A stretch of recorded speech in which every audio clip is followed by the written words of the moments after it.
क्या पीएम मोदी की पकड़ अपनी ही पार्टी पर अब कमजोर होती जा रही है? क्या पीएम मोदी के हिदायत का अब उनकी पार्टी के नेताओं, सांसदों, मंत्रियों पर कोई असर ही नहीं होता?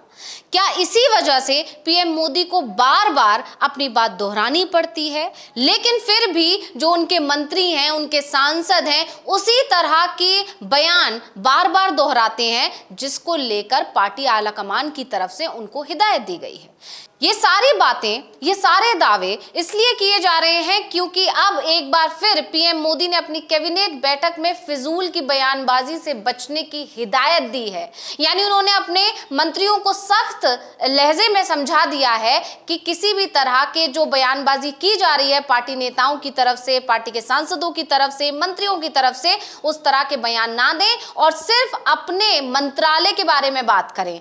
11 साल में मोदी सरकार ने क्या काम किया है, उन उपलब्धियों को गिनाएं। सरकार ने लोक कल्याण की जो योजनाएं शुरू की हैं उनके बारे में जाकर जानकारी दें और उससे भी बड़ी बात यह कही है कि जिन मंत्रियों का जो मंत्रालय है वो सिर्फ उसके ही बारे में जानकारी दें। किसी दूसरे मुद्दे पर या किसी दूसरे मंत्रालय के बारे में बोलने की बिल्कुल भी जरूरत नहीं है। तो अविनाश जी, पीएम मोदी के लगातार इस तरह के बयान आ रहे हैं और सिर्फ पीएम मोदी ही नहीं बल्कि जेपी नड्डा, अमित शाह कई मौकों पर अपने नेताओं को ये हिदायत देते रहे हैं कि जो आलतू फालतू बयानबाजी वो करते रहते हैं, जिसकी वजह से बीजेपी की मुश्किलें बढ़ जाती हैं, कांग्रेस को बैठे बिठाए एक मुद्दा मिल जाता है, फिर पूरे देश में उन बयानों के चलते प्रदर्शन होता है, मामला हाई कोर्ट, सुप्रीम कोर्ट पहुंचता है, बीजेपी आलाकमान पर कई सवाल उठते हैं। तो इन सब से बचने के लिए पीएम मोदी की तरफ से, बीजेपी हाईकमान की तरफ से हिदायतें दी जा रही हैं, लेकिन जमीनी स्तर पर इसका कोई असर होता दिखाई नहीं दे रहा है। तो इसकी क्या बड़ी वजह हो सकती है?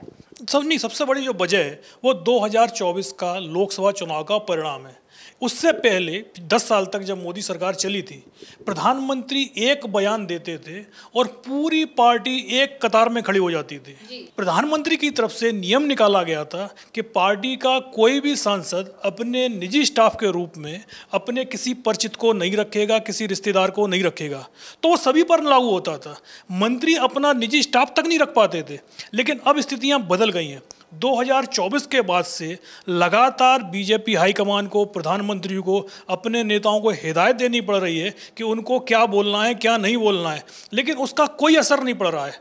पिछले 2 महीने के अंदर ही कम से कम 3 मौके ऐसे आए हैं जब बीजेपी हाईकमान को अपने नेताओं से कहना पड़ रहा है कि भाई बयानबाजी रोक दो, और उसके बावजूद जो बीजेपी नेताओं के बयान हैं वो थमने का नाम नहीं ले रहे हैं। मध्य प्रदेश में तो हमने देखा था पिछले कुछ दिनों में एक श्रृंखला सी शुरू हो गई थी। एक नेता का बयान आता था, उस पर विवाद खड़ा होता था, तब तक दूसरे का आ जाता था।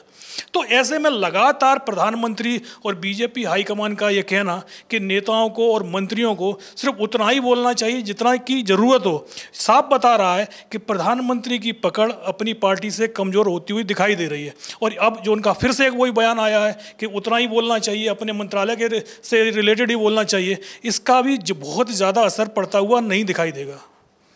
जी बिल्कुल। इससे पहले 25 मई को जब एनडीए की बैठक हुई थी दिल्ली में, उस बैठक में जब एनडीए के सीएम्स, एनडीए के दूसरे मंत्री जब इस बैठक में शामिल हुए थे, उस दौरान भी पीएम मोदी ने यही बात दोहराई थी और साफ साफ कहा था कि जो ये बिना मतलब की जो बयानबाजी की जाती है, जो विवादित बयान दिए जाते हैं जिससे पार्टी की छवि को नुकसान पहुंचता है, इस तरह के बयान ना दें। और साफ तौर पर उन्होंने एनडीए के नेताओं को नहीं बल्कि बीजेपी के नेताओं को यह हिदायत दी थी, क्योंकि बीजेपी की छवि बीजेपी के नेताओं के बयानों की वजह से ही धूमिल हो रही है। जैसे कि हम सभी जानते हैं, पिछले 1 महीने के अंदर बीजेपी के कई दिग्गजों ने विवादित बयान दिए हैं। शुरुआत निशिकांत दुबे के बयान से करते हैं। सांसद हैं निशिकांत दुबे और उन्होंने सीधे सीधे सुप्रीम कोर्ट को लेकर ही विवादित बयान दे दिया था। उन्होंने साफ साफ कह दिया था कि जो गृह युद्ध अगर देश में होता है तो उसका जिम्मेदार सुप्रीम कोर्ट होगा और सीजीआई संजीव खन्ना होंगे। आपको बता दें कि उस समय देश के सीजीआई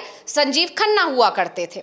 उस बयान पर खूब विवाद हुआ था, विपक्ष ने इस मुद्दे को जोर शोर से उठाया था और इसका असर यह हुआ था कि जेपी नड्डा ने आगे आकर इस बयान से किनारा किया था और निशिकांत दुबे को लेकर कहा था कि उनके निजी विचार हैं। हालांकि बीजेपी आलाकमान पर सवाल ये उठे थे कि आखिर निशिकांत दुबे के खिलाफ कोई एक्शन क्यों नहीं लिया गया। उन्होंने देश के उच्चतम न्यायालय पर इतनी विवादित टिप्पणी की थी, जबकि इसके अलावा निशिकांत दुबे के बयान पर विवाद मचा ही हुआ था। उनके समर्थन में कई दूसरे नेताओं ने भी इसी तरह के बयान देने शुरू कर दिए थे और इसके बाद बीजेपी आलाकमान की तरफ से उन्हें हिदायत दी गई थी, तमाम नेताओं को हिदायत दी गई थी कि इस तरह के बयान ना दें। इसके बाद जो ऑपरेशन सिंदूर के बाद से लगातार बीजेपी नेताओं के विवादित बयान आ रहे हैं, जैसे कि मध्य प्रदेश के मंत्री विजय शाह का विवादित बयान जो उन्होंने कर्नल सोफिया कुरैशी को लेकर दिया। उन्होंने आतंकवादियों की बहन उनको बता दिया था। यह मामला हाईकोर्ट पहुंचा, हाईकोर्ट ने स्वतः संज्ञान लेके कड़े निर्देश दिए अधिकारियों को। इसके बाद मामला सुप्रीम कोर्ट पहुंचा। हालांकि अभी एसआईटी की जांच चल रही है, वो अलग से सवालों के घेरे में है। इसके अलावा डिप्टी सीएम जगदीश देवड़ा, उन्होंने ये तक कह दिया कि पूरी की पूरी भारतीय सेना पीएम मोदी के चरणों में नतमस्तक हो गई है। इस बयान पर भी खूब विवाद मचा। इसके अलावा तीसरे नंबर पर है राज्यसभा सांसद रामचंद्र जांगड़ा। इन्होंने तो उन महिलाओं पर ही टिप्पणी कर दी जिन्होंने पहलगाम हमले में अपने पतियों को खो दिया था, तो इस पर भी बहुत विवाद मचा था और इससे बीजेपी आलाकमान पर सवाल उठे कि इन्होंने अपने इन विवादित बयान देने वाले नेताओं के खिलाफ अभी तक कोई एक्शन क्यों नहीं लिया है। सवाल अभी भी वही है कि इनके खिलाफ कोई एक्शन क्यों नहीं लिया जा रहा है। हालांकि पीएम मोदी की तरफ से या बीजेपी आलाकमान की तरफ से लगातार हिदायतें दी जा रही हैं, लेकिन इन हिदायतों का कोई असर होता दिखाई नहीं दे रहा है। नहीं, असर होने का जो कारण है सबसे बड़ा कि क्यों असर नहीं हो रहा है। एक तरफ निशिकांत दुबे का बयान आता है और उसके बाद जब विदेश जो डेलीगेशन जाता है तो आप उसमें निशिकांत दुबे को शामिल कर लेते हैं। विजय शाह का बयान आता है, पार्टी भली उनके बयान से पल्ला झाड़ती है, विजय शाह से माफ़ी मंगवाती है। विजय शाह को हम देखते हैं कि वो मुख्यमंत्री के कार्यक्रम में उनके बगल से बैठे हुए हैं, कैबिनेट की मीटिंग में वो शामिल हो रहे हैं। तो जब पार्टी अपने मंत्रियों और नेताओं के खिलाफ कोई सख्त एक्शन लेते हुए नहीं दिखाई देगी तो नेताओं को ही पता है कि भाई वो कुछ भी बयान देंगे, पार्टी की तरफ से एक निर्देश आएगा और कहा जाएगा कि भाई इस तरीके के बयान मत दीजिएगा, इसके आगे कोई कार्रवाई नहीं होगी।